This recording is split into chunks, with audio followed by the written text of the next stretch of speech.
Shalom jemaat Tuhan, kita berjumpa lagi dalam renungan harian. Hari ini kita akan bahas tentang imam, bukan awam. Saya bacakan dalam 1 Petrus 2 ayat 9. Tetapi kamulah bangsa yang terpilih, imamat yang rajani, bangsa yang kudus, umat kepunyaan Allah sendiri, supaya kamu memberitakan perbuatan-perbuatan yang besar dari Dia yang telah memanggil kamu keluar dari kegelapan kepada terangnya yang ajaib. Nah, saudara, dari sejak awal Ia memilih bangsa Israel, yaitu Allah yang menetapkan mereka menjadi kerajaan imam. Keluaran 19 ayat 1-6. Namun, bangsa yang tegar tengkuk itu tidak menaati perjanjian dengan Allah. Mereka memberontak meski mereka sudah dilepaskan dengan ajaib dari orang-orang Mesir, dari perbudakan bangsa Mesir. Nah, karena dosa mereka, Allah menunjuk orang Lewi menjadi imam, mewakili bangsa Israel mempersembahkan korban penghapusan dosa. Nah, seluruh prosedur persembahan yang super lengkap itu dikenalkan Allah untuk menunjuk kepada Kristus. Jadi tata cara pengorbanan dan penghapusan dosa itu menunjuk kepada Kristus.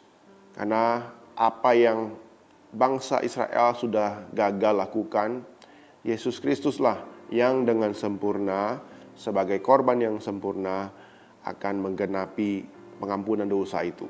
Ia adalah imam besar agung kita yang mempersembahkan korban yang sempurna, yaitu dirinya sendiri, satu kali untuk selama-lamanya bagi seluruh dosa manusia. Nah, yang menarik, Yeremia dan Yesaya menyatakan bahwa akan datang suatu waktu ketika seluruh umat Allah akan menjadi imam bagi Allah. Bagaimanakah bisa hal ini terjadi? Nah, Rasul Petrus menulis bahwa setiap orang yang ada dalam Kristus adalah imam. Nah, demikian juga Yohanes di dalam Wahyu 5 ayat 9-10 dia mengatakan, karena engkau telah disembeli dan telah dengan darahmu engkau telah membeli mereka bagi Allah dari tiap-tiap suku dan bahasa dan kaum dan bangsa, dan engkau telah membuat mereka menjadi satu kerajaan dan menjadi imam-imam bagi Allah kita. Namun celakanya orang Kristen tuh udah kebanyakan keracunan konsep bahwa mereka adalah orang-orang awam. Saya ini orang awam, jangan sayalah yang pelayanan. Seakan-akan ada sistem kasta di gereja Tuhan, yaitu ada rohaniawan dan awam. Padahal mereka tidak sadar bahwa kata awam itu bisa berarti orang yang tidak terpelajar. Dalam Kisah Rasul 4 ayat 13. Itu artinya bisa idiot loh. Jadi setiap Anda bilang bahwa saya itu awam, dalam terang Kisah Rasul 4 ayat 13, kita sedang mengaku bahwa kita ini idiot. Padahal Alkitab dengan jelas berkata bahwa kita adalah imamat rajani. 1 Petrus 2 ayat 9. Imam dari raja di atas segala raja. Dan Anda tidak perlu pakai gelar teologi untuk menjadi imam. Anda tidak perlu pakai toga pendeta untuk menjadi imam. Kalau dahulu imam dalam perjanjian lama itu disebut kaum Lewi. Tapi sekarang kita disebut sebagai imam dalam keseharian hidup kita. Kita bergulat dengan masalah-masalah di dunia modern ini. Ada terorisme, ada ketidakadilan, ada perang, ada korupsi, ada penyakit, ada perubahan iklim dan sebagainya. Kita berdiri sebagai mediator antara dunia dengan Allah. Anda adalah imam, bukan awam. Itu berarti Anda punya akses langsung tanpa perlu perantara untuk dengan penuh keberanian menghampiri tahta kasih karunia dalam Ibrani 4 ayat 16. Doa Anda punya khasiat yang sama dengan pendeta dari gereja manapun.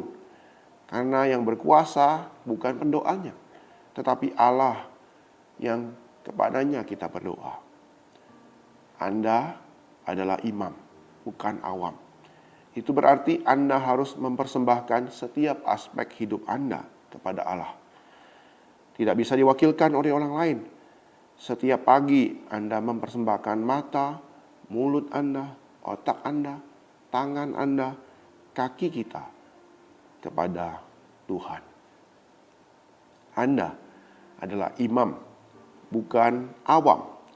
Itu berarti Anda dipanggil untuk memberitakan perbuatan-perbuatan Dia yang besar. 1 Petrus 2 ayat 9. Baik di gereja, di rumah, di kantor, di arena publik, dimanapun Anda berada. Tidak peduli Anda itu adalah pendeta, akuntan, desainer, ibu rumah tangga, karyawan, staf, ataupun hal-hal yang lainnya. Anda perlu memperlakukan pekerjaan Anda sehari-hari sebagai bagian dari keimaman Anda. Sebab sebagai imam, interaksi Anda dengan orang lain tidak perlu basa-basi. Karena pergumulan dia, sharing dia menjadi pokok doa Anda. Di dalam Kristus, Anda adalah seorang imam, bukan seorang awam. Saya membayangkan apa yang akan terjadi kalau besok pagi setiap orang Kristen saat bangun mendadak tersentak dan sadar bahwa mereka adalah imam raja. Raja yang segala raja itu. Kalau dahulu Imam Harun harus dengan teliti dan hati-hati mempersiapkan dirinya seluruh proses persembahan korban di bait Allah. Maka para imam modern, laki-laki dan perempuan saat ini, Anda dan saya, harusnya sama mempersiapkan seluruh aktivitas kita dengan serius, sepenuh hati, sebaik mungkin. Bekerja tidak dengan sembarangan, mendidik anak tidak dengan asal-asalan, ngobrol dengan orang tidak ngarul ngidul, ada kualitasnya, ada mutunya, ada maknanya. Semua yang kita lakukan itu menjadi berarti, karena itu adalah persembahan yang hidup, yang kudus, dan yang berkenan kepada Allah. Ingat saudara bahwa kita adalah imam, bukan awam. Selamat bertugas, selamat melayani di tengah-tengah dunia milik Allah ini. Amin. Mari kita berdoa. Tuhan, biarlah firman-Mu hari ini boleh menguatkan kami dan mengingatkan kami bahwa kami adalah imam-Mu dimanapun kami berada, Tuhan. Dan biarlah Tuhan memakai kami menjadi perantara antara dunia dengan Allah, sehingga bisa mereka melihat terang Tuhan, kasih Tuhan, dan kebaikan Tuhan dalam kehidupan mereka. Tolong kami dan mampukan kami. Di dalam nama Tuhan Yesus kami ucap syukur dan berdoa. Amin.